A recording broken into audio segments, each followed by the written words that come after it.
Hey, what's happening, everybody? Happy Tuesday. It's Daryl here. It's bright and freaking early, man. It's 3 a.m. here in Connecticut on the East Coast. Okay, let me give you the play-by-play for today. I woke up at the usual time about an hour or 2 hours ago, and I started going through the news feeds looking for a story to talk about here in this video. I was going to talk about this sorority girl that got popular. She got arrested, and her mugshot went viral. And she got all these offers. She got a lot of guys sliding into her DMs. And then she got arrested again a week later. And she got these big smiling mugshots. I'll probably still do a story about her. I was going to talk about Bam Margera. He's doing good in recovery, and he got picked up with Tony Hawk to do Activision. Tony Hawk Pro Skater 5, I think it is. So good for him. I was thinking about talking about that. So I'm sitting out here, I'm drinking my iced coffee this morning, getting ready to work out, and I'm not sure what to talk about. And this new show's on TV, and it's called Bounty Tank, and it's about a bounty hunter called Tank. His real name's Frank. I'm not sure, I can't remember what his last name is. I think it's Frazier offhand. It's a big black guy, young guy, well, younger than me. And I've never heard of him before. He's a bounty hunter. It's along the lines of Dog the Bounty Hunter, except not. It's its own style show, and I really like this guy. It's kind of a roots, a grassroots kind of TV show that just came from like YouTube and from videos that Tank was doing. And he kicks down doors and looks for criminals. A really good guy, and I like the guy, and. He carries a gun, and just recently he got shot on the job, and he's trying to recuperate and come back from this. I'll put the links down below so you can see what I'm talking about. And I feel for this guy. I see, he doesn't know. I've been hurt a lot of times. I've been out, in the hospital, coming back a lot of times, and I know what he's talking about, being in a lot of pain, and not sure if he could do this. So I wrote him a comment on his YouTube. I'll put the YouTube video right down below, so you know exactly what I'm talking about. And it shows him in recuperating from this getting shot. This bounty hunter, Bounty Tank, Frank the Tank. And as I'm watching this, it's a show. This particular show that was on TV this morning. He was talking about getting chased in Detroit with guys shooting at him, and he talked about how the fear. He was talking about if you've ever been shot at. Never been in fear for your life, how terrifying this is, hearing bullets fly by you. And yes, it reminded me of an incident, and I've never talked about this incident. I've never talked about this incident in NA. I've never talked about it in NA. I've been to hundreds of meetings. I've talked for years. I've been clean and sober for 18 and a half years now, and I've never talked about this incident. I think it put the fear of God in me. It really did. And I'm going to talk about that today. The reason I'm talking about this, I'm not talking about this to glorify. I'm not talking about this to brag. This incident scared the living shit out of me. And, so much so that I've even talked about it in over 2 decades. I don't know if I could do justice to how scared I was this day. Like I said, the purpose of this video is to emphasize that there's nothing cool about this kind of life. There's nothing to envy, nothing to strive for, nothing. It's a terrifying life. And recovery is possible. Like I said, I've been clean and sober since October 23rd of 2006. I've been clean and sober for coming up on 18 and a half years. I believe I'm about 18 years, and I think I'm October, November, December, so January, February to March. 18 years and 5 months right now. 2 days ago, it was 18 years and 5 months. Okay, so this is back in 1998, and I was dealing a little bit to support my own habit with cocaine, and I had made some connections in Hartford, Connecticut. People I went to high school with connected me with other people with their connections up in Hartford. And I'm not going to talk too much about them because I'm still terrified of what happened that day. Anyway, I would go and buy probably about an ounce, a couple ounces a week, and I would piece it out so I would have my own. I was dealing to have my own supply. And it came down, like the question came to me, did I want to buy a gun? Because they also had guns for sale. And I grew up with guns. My father had a gun collection. Yeah, I was shooting guns when I was like 5 years old. He had a whole gun collection, which I inherited. I was shooting shotguns when I was like 7 or 8 years old. My father died when I was 9. So, I grew up around guns. So, it wasn't part of my daily life. I really didn't need a gun, but I wanted to be cool. I didn't want to say, no, I don't do gun. I didn't want to seem like that kind of guy. I was an idiot. So I said, yeah, sure. What do you got? And they had Tec-9s. Okay. Now I grew up with regular guns. These were semi-automatic street guns. Okay. So I really didn't know much about it at the time. These guns took 9mm, 9x19 parabellum rounds, 9mm, a decent sized round. And I believe they were 100 round clips. Big, long, straight clips. It's a machine pistol.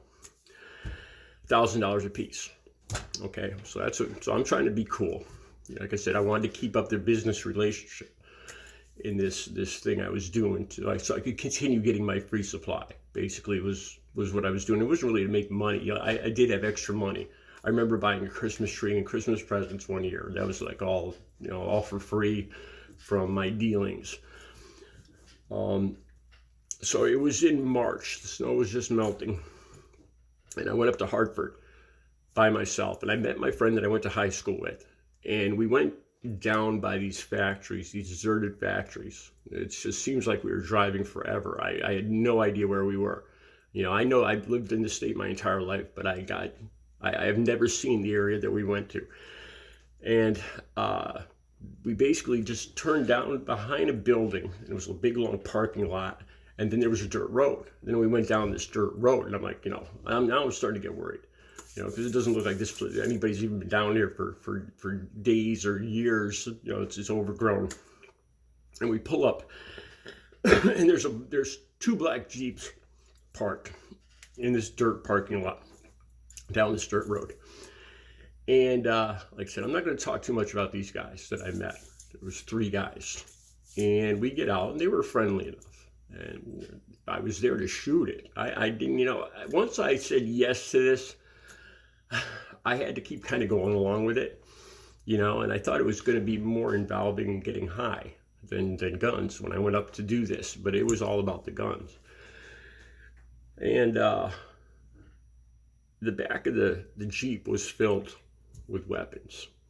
They were lined up in the back of the Jeep. And he took one out. And it was a Tec-9, and it was longer than I thought, because I guess they have screwed ends made for light suppressors, for silencers, and that was going to be another $1,000. So it was going to be $2,000, because they didn't say this initially, but I was expected to buy both the Tec-9 and the light suppressor just for $2,000 total. So now I don't even have enough money to buy this thing. Because I only had like $1,000, $1,200 on me. He doesn't shoot it. He gives it to me and just hands it to me. And I don't know how to operate this gun. I never shot an automatic weapon in my life. And he pulls it back, cocks it, gives it to me, and I don't even know how to hold it. I learned to fire a pistol from my father. My father taught me this. He says, only pussies and cops use 2 hands to fire pistols. That's what my dad taught me. Use one hand, and you breathe in and exhale, and just exhale and squeeze the trigger and figure for the wind. And that's how I learned how to fire. So I just used one hand, and I held the thing out in front of me, and I pulled that trigger, and it shocked the hell out of me. I'm having a hard time breathing now just remembering this. And the gun all I heard was like a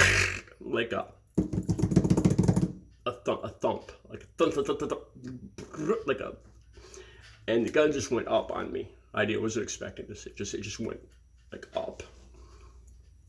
And all the bushes, I see the bushes where I'm shooting. I was shooting towards a tree.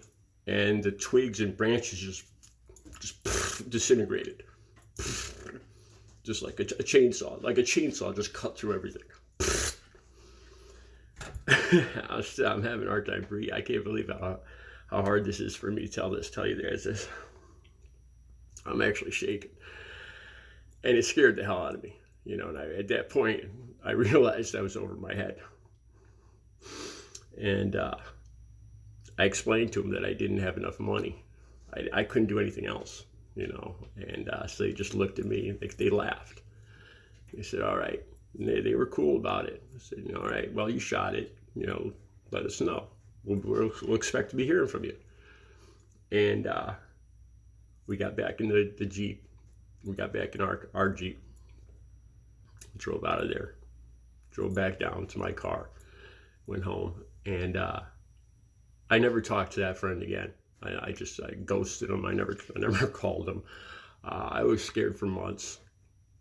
I know, like I said, I was so scared that I haven't talked about this for 20 years. There's nothing cool about drugs. There's nothing cool about guns. Like I said, I grew up with guns, and this was one of the most I think the thing that scared me the most was just the raw power of this thing. It wasn't even accurate. It was just made, it was like a chainsaw. It was like, I don't know, it was like a cross between a gun and a chainsaw. It was just made to tear up things. Just throw lead out in front of it. That's all it was. It was just a killing machine. It's all it was. And there was something really scary about the light suppressor and the thumping on the end. And the way the thing came out, it scared the hell out of me. And I had already been in a lot of situations, and this just firing this thing scared the bejesus out of me. And it's the last time I ever dealt with these people. I never heard from them again, thank God. I could imagine if I did have I've thought about this many times to this day. If I did have enough money, I probably would have been intimidated into actually buying that weapon that day, because I was terrified to tell them that I didn't have enough money, that I only brought $1,200 with me. I was terrified. I thought I wasn't going to make it out of there. I thought they were going to say, "Why did you come up here? What are you, a narc? Why would you come up here and meet us if you didn't have the money?" I figured I could. They didn't pat me down at all. They didn't search me for wires or anything. But I was terrified to tell them I didn't have enough money. And they just laughed. And they said, "Well, if you want to get in touch with us, you know how to get in touch with us through this guy. We'll expect to be hearing from you." And that was it. And I never heard from him again, thank God. And if I had bought that, I can't imagine, if I had been intimidated into actually buying that weapon that day. Like I said, it just got out of hand. I had been buying the drugs. And I got offered, hey, I go around bragging about how I grew up with guns and how I shot guns. So one day the question was put to me, "Hey, you want to buy one?" And so I was like, "Yeah, sure. Yeah, let me check it out. What is it?"